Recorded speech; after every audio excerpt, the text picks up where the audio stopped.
Hello, I'm Oskar Sherlief. You're watching news from Kazakhstan, and here are the headlines. The appeals over Shetpe station riots and the trial of policemen of Zhanaozen were rejected. Now it is possible to appeal the decision in the Supreme Court. The relatives of Arkan Kergen Boragat Rustem Akılbayev do not confirm the return of their son home. However, they do not believe in the official lead of the investigation. Meanwhile, the examinations of Vladislav Chelach were prolonged for another 10 days. The holy month of Ramadan is about to start. Within 30 days, believers will have to observe the fast and perform good deeds.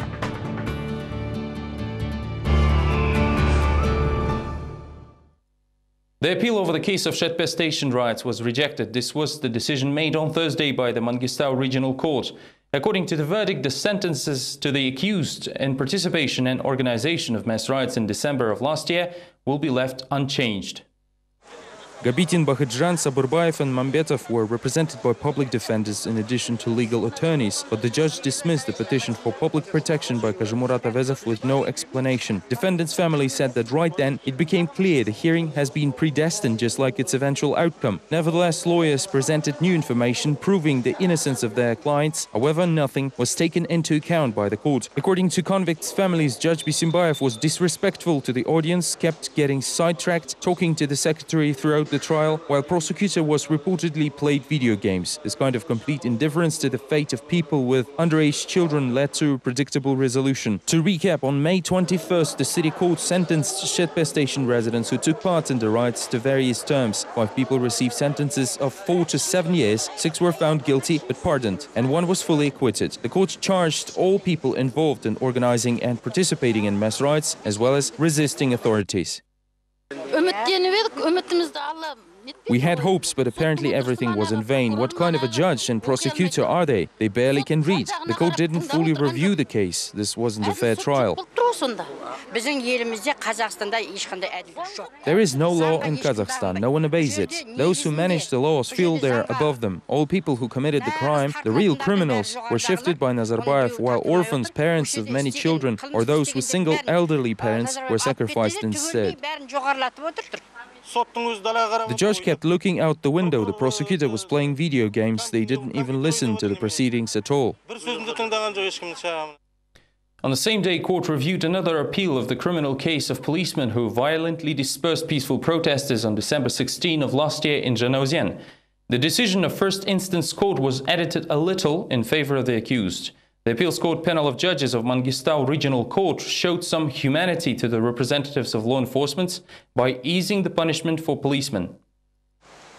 On Thursday, the sentence on Zhaldabayev, Bakhatkaliuli, Utigaliyev, Bagdabayev and Nizbergenov issued on May 28th was amended with the decision of the Judicial Board of Appeals. It also cancelled the additional penalty of property confiscation and partially honored the appeals of convicted and their attorneys. Overall, prison terms for 5 policemen convicted for the abuse of office were left unchanged. The courtroom was filled mostly with the families of Zhanaozen massacre victims, who hope the court will take into consideration the severity of crimes committed by the officers. Convicts' families were also present in the courtroom. One of the relatives could not conceal her indignation during the interview. She believes the policemen are innocent because they only followed orders received from the command. Supposedly, everyone who was responsible for the tragedy secured their way out by paying off. Victims' families disagree with the decision of the Judicial Board, although they did not expect anything positive from the session. We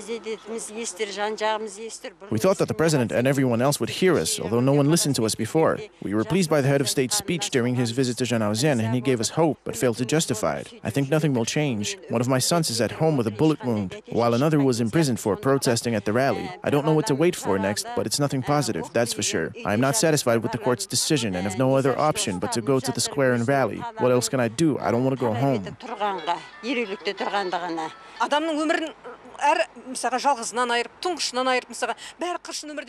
Some people lost their only children, firstborns. So many young men died there. Does it mean their lives became toys to play around? Why were these people sentenced to 5 and 6 years? Why did the Judicial Appeal Board cancel the penalty of property confiscation? Why were their sentences eased? I also heard people requesting the court to acquit these 5 policemen. Why does it have to acquit them? Didn't they kill people? These men were convicted because their bullets were found in the bodies of victims. But what about those officers whose bullets were not found?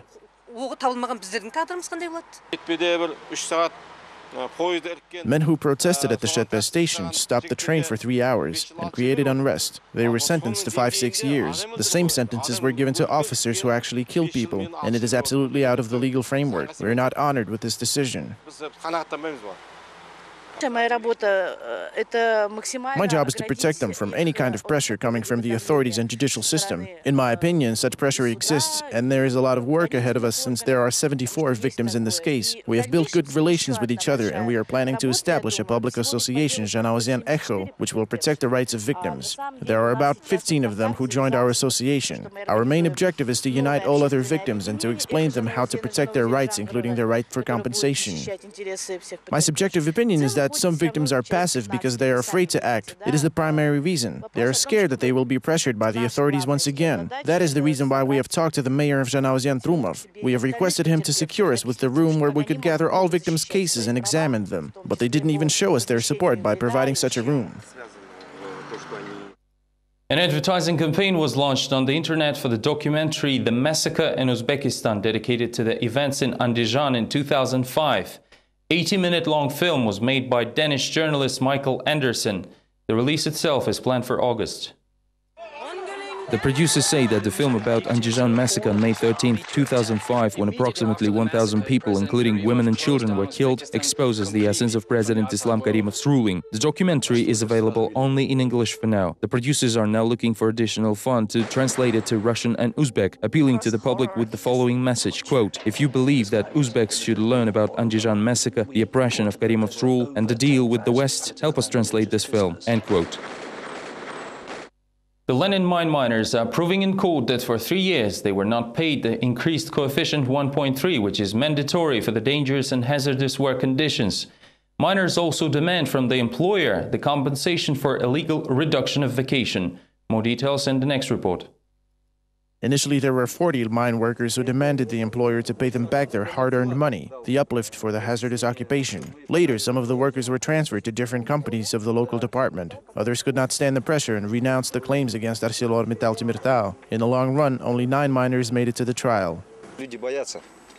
People are afraid to speak their minds because they do not want to lose their jobs. I'll be honest with you, we have been threatened. But why should we be afraid? What should we be afraid of? As they say, if you're afraid of wolves, don't go into the woods. All we want now is to take their hands out of our pockets. Yerzhan Amirkhanov already paid for such an attitude. After the miners' local strike, the management did add an uplift ratio to salaries. However, Yerzhan and his 2 zealous associates have been transferred to a different job, the one that does not have a hazard uplift ratio at all. They said they'd provide safe working conditions and sent us to dig ditches for $800 per month, when my ex-colleagues now earn around $1,300 and a hazard uplift ratio. Yerzhan has 2 little children and a wife on maternity leave. His house needs renovation and he has outstanding loan credits. The new salary of $800 is like a slap in the face for a qualified specialist. According to the labor code, the management has the right to transfer a worker to a different job for production necessities, but not more than once a year, with an average salary bonus and without violating labor rights. The presence of mass media at the trial was an unpleasant surprise for many of the attendants. The judge, her secretary, the prosecutor, labor inspector, labor union member, and the representatives of the second party all refused to be recorded. I object video recording. They can film complaints, but personally I am against the use of video recording during the trial. According to workers' calculations, the mine owes them $5,500. This amount includes the hazard uplift ratio that an employer has been ignoring for many years, as well as the compensation for illegal reduction of leave days. Now we ask for the money unpaid for 3 years. The right has been violated and it lasted for quite some time. Therefore, we want a compensation for this 3-year period. The defendant's representative submitted 3 petitions. First, the employer needs time to review and recalculate the requested amounts for each of the miner. The miners must substantiate the amounts they are claiming, and Labor and Social Protection Department needs to perform a repeated inspection. Only after that will the company take a decision regarding the miners' lawsuit. The court has extended the time for the employer. In her reply, Natalia Tamilova noted that the amounts requested by miners will once again be reconsidered, because for half a year they have not been receiving the hazard uplift due to being transferred to new jobs. The governor of Atarau region, Bergey Ruskaliyev, is suspected of inciting social hatred. The National Welfare Fund Samru Kazanav filed a complaint to the General Prosecution Office for the fact that the governor ordered to dismiss children of oil workers from municipal kindergartens. The mayor stated the following, quote, "Why do the oil workers who earn 5-6 times more than state employees put their children in the same kindergarten? I instruct to resolve this issue, expel children of people working for oil companies and monitor the situation. Only when employees will come to see their supervisors with a problem, they will be bound to solve it, otherwise it will be perpetually ignored. This issue must be addressed urgently," end quote. The mayor explained that Atarau doesn't have enough preschool institutions. Around 9,000 children are currently in queue for kindergarten placement. Therefore, to address the high demand, the mayor suggests oil companies to build their own daycare facilities. This has immediately triggered the reaction of the National Welfare Fund Samru Kazana, which says it's inappropriate to segregate children and suggested the supervisory agency to examine whether the actions of the official are legal at all. Representatives of Social Partnership Center believe that Rizkaliyev's statement contradicts the constitution of Kazakhstan. It is possible to interpret said actions as examples of social hatred incitement. Wouldn't this lead to serious social split? At the same time, it is necessary to raise the main question of why our children should pay for failures of social partnership policies. On July 27th, memorial plate will be installed at Arkan-Kergen border outpost to commemorate soldiers who died on the night of May 27th. This will be done despite the fact that the results of the examination are not yet voiced and not all the relatives received the remains of their loved ones. In Usharal, the relatives of the soldier Rustem Akalbayev, who according to some reports of the media could have survived the massacre, are still waiting for the information from the law enforcement. Rustem's relatives did not confirm the rumor that he returned home alive, but they hope that he is not among the unidentified bodies of Arkan-Kergen. More details next. Here's his stuff, shoes and a bag. He actually left all his belongings here. These are the few things left of the 21-year-old Rustem Akalbayev. He served at the Arkan-Kergen border checkpost on a contract basis and was Biash's most loved grandson, whom she raised right until he started service. Now she begs the authorities to at least return his body back. Others can read the Quran before the tombs of their children, but we don't even have that. We only mourn over pictures and wait. Biash says she wants to believe in rumors that Rustem is still alive, but the truth is that none of Akalbayev's relatives heard from him, let alone hid him. Last week, the military visited Rustem's family to inform them that the results of forensic examinations will be ready soon and the closed ones will be family able to collect the body for the funeral. Previously, the website Guljan.org reported that there is a 24-hour surveillance of Rustem's family, although Biash says that she didn't notice anything like that. No one came from the local administration, and we've never seen any surveillance. Only military from the frontier post used to visit us every 4 days and offer help. According to the investigation authorities, the local administration is not interested in the fate of the killed border guard. In fact, the district office staff is absolutely reluctant to talk about Rustem. The news crew was also unable to obtain any comments at the military unit number 2484. We have a meeting now. I'll pass the message to the command. Nurlan Muhammadjanov, the brother of another victim, Talgat Sarsenbayev, also approached the military with questions, but his efforts brought no results. Next week, he plans to visit Aktobe, where he scheduled a meeting with families of his brother's fellow soldiers. None of them believe that one man could massacre so many people. Everyone who used to work at the military unit was moved. They told me that just like me, they do not believe that one man could have killed everyone. All generals and colonels were removed from their offices. The cargo with the body of Talgat Sarsenbayev was received by his relatives a week after the tragedy. Talgat was buried at the local cemetery. He was one of 3 men from Usharalda who served at the Arkan-Kergen outpost. The name of the second victim is Yerlan Akishev. He was also buried soon after the tragedy, and now the forensic examination is still underway over the body of the last victim, Rustem Akalbayev.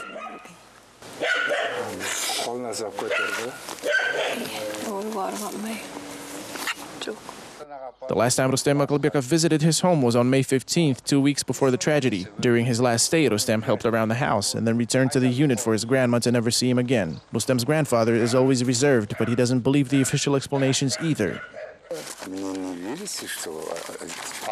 We do not believe that one person could kill everyone. It was an assault. On July 27th, a memorial stone for the victims will be placed at the Arkan-Kergen outpost. All the grieving families will also visit the site. They personally want to talk with the military unit command about the causes of the tragedy. The dates for the examinations of border guard Vladislav Chelach were prolonged for another 10 days. According to the statements made by the staff of the psychiatric center, experts have asked for additional documents, and they were provided just 2 days ago. It is expected that the workers of the center will be able to provide the results next week. Forensic, psychological and psychiatric examination of the survived border guard accused of killing 14 fellow soldiers and a huntsman has been postponed once again. Initially, the investigators promised to announce the investigation results on July 6th, then July 13th, and now promise to do it by the end of the month. Grandfather of Vladislav Chelach is determined to fight against this protraction in his own way. Along with his lawyer Toligen Berlekhajanov, he plans to address a complaint to the financial police. This is a desperate measure, says Chelach. The deadline extension for the examination and staying in Almaty really hits his pocket.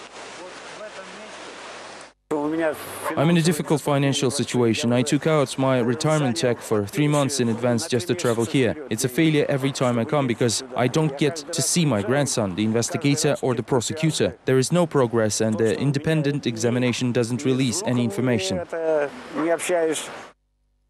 Shanarak residents commemorated the July events of 2006 when a police officer died as a result of arson with a special meal.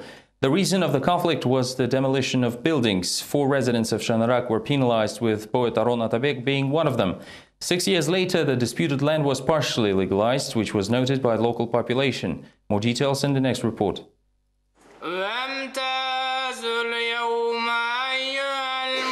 Shanarak residents are holding a feast with an offering to recall the events that occurred 6 years ago. Most of the people at the table are neighbors. They share a common tragedy of nearly losing homes and lands after clashing with the police who assaulted the Almaty suburbs and then visiting one organization after another in search of justice. But today's a happy day, as most of the people obtained a permit from authorities to start laying the foundation.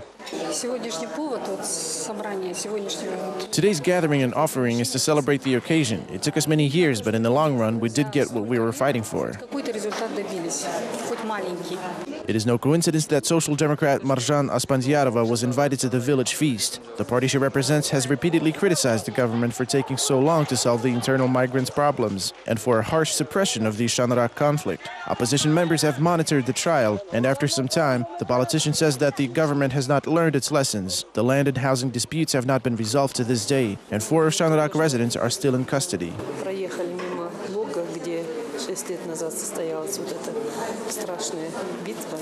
We just passed by a place where those tragic events happened. It goes without saying that the authorities need to reconsider the events that took place 6 years ago. The most horrible thing is that 4 innocent people are still in jail: Yernat Tanashiyev, Kurmangazy, Rustam Jagukov, and Aron Atabek.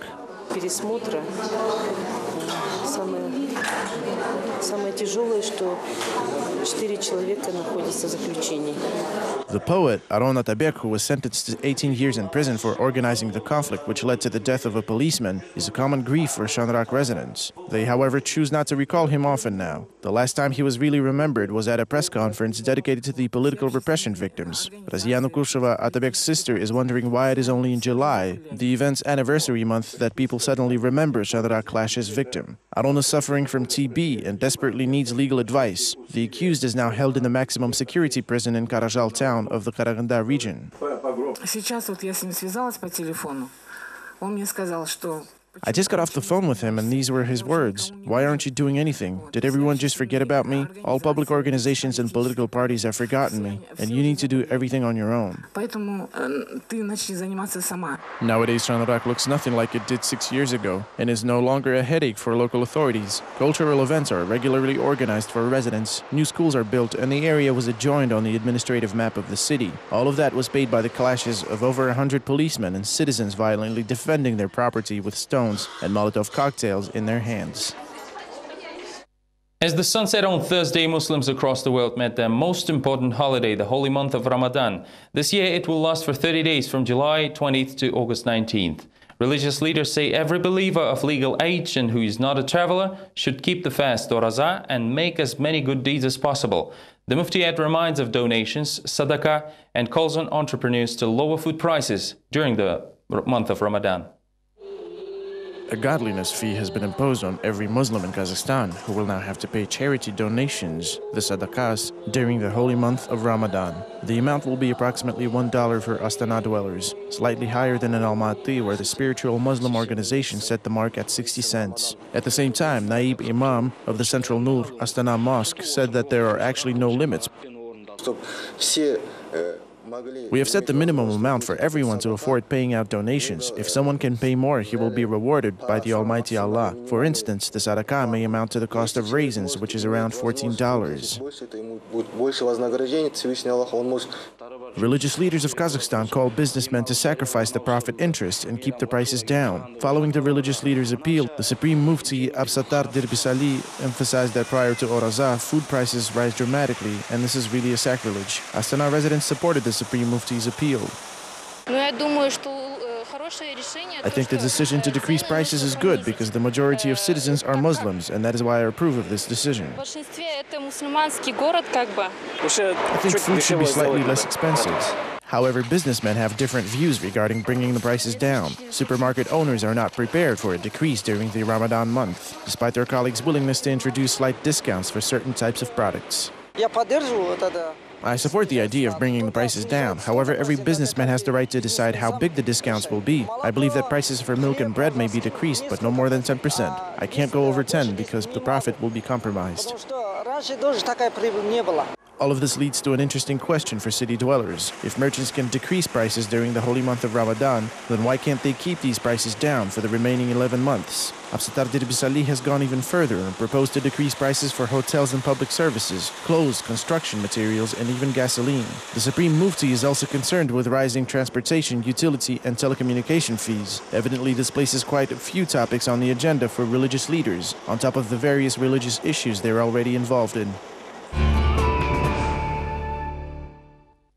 Kazakhstan athletes will hold last open training sessions before flying to London, where the Olympic Games will begin on July 27th.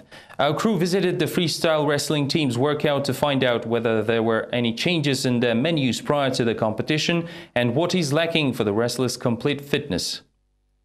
Everything is never perfect. There's always a little pain involved.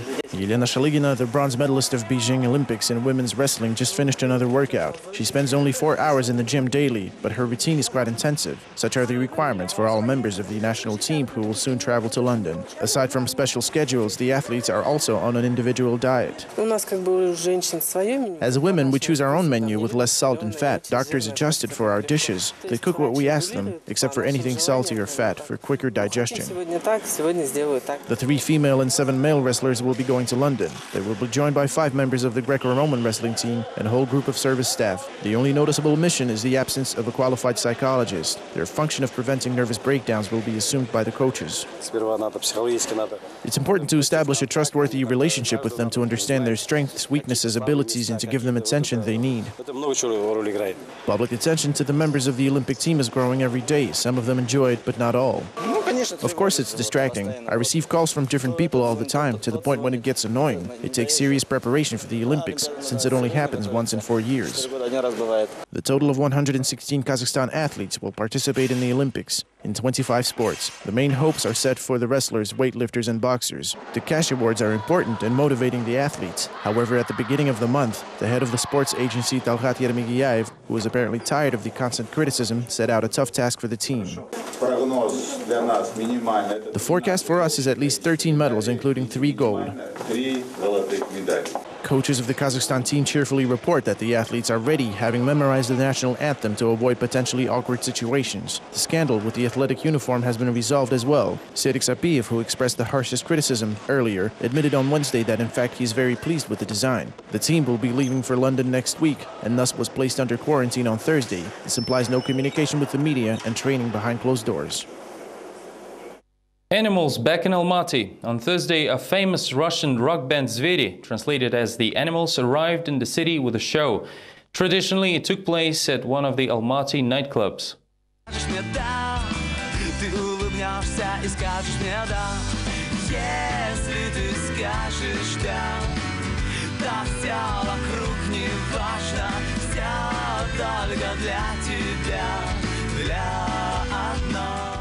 Lead singer Roma Zver says the band frequently visit Kazakhstan and the current gig has an enormous playlist of 59 songs. Upon the fall tour, the band is planning to record a greatest hits album compiled based on fans' votes. The musicians also commented about the recent flood disaster in Krymsk. The band sympathizes with the victims but will not take part in any public aid actions just for the sake of promotion. Мы можем высказаться по этому поводу. We can express ourselves on the matter and show sympathy by supporting people and monitor the situation. Yet I don't think it's necessary for musicians to suddenly travel somewhere and rake the sludge with shovels. We're minding our own business, and so does everyone else. I don't believe that everyone has to be directly involved in this. We feel for them, and that counts. Люди занимаются своим. This is all we have time for now. Thank you for watching. Stay well.